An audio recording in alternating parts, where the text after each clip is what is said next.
Écoute, je pense que la première notion, c'est la notion de performance. Quand on parle avec un sportif, il y a forcément cette notion de performance.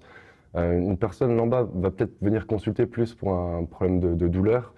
Son objectif, parce que c'est ça, les différents objectifs, son objectif, ça va être de retrouver peut-être une vie normale, moins de douleur, alors que le sportif va avoir d'autres objectifs, la performance, et pas uniquement vivre sans douleur. Après, je pense qu'il y a d'autres petites différences. Le délai, surtout, je pense. Souvent, les sportifs, la première chose qu'ils te demandent, c'est bah, quand est-ce que je peux rejouer, quoi. Moi, je veux retourner sur le terrain. Donc, il y a un peu cette pression vis-à-vis du délai, où effectivement, il faut rendre le sportif dans les meilleures conditions possibles, mais également le plus rapidement possible.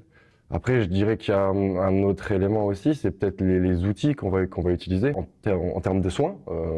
Voilà, par exemple, on peut utiliser des crochets, des ventouses, des aiguilles, qu'on pourrait aussi utiliser chez des patients normaux, ou lambda, mais qu'on va peut-être un peu plus tendance à favoriser sur ce type de pathologie-là, sur ce type de patient-là, et qui a aussi parfois même un effet de mode finalement. Il lui a dit le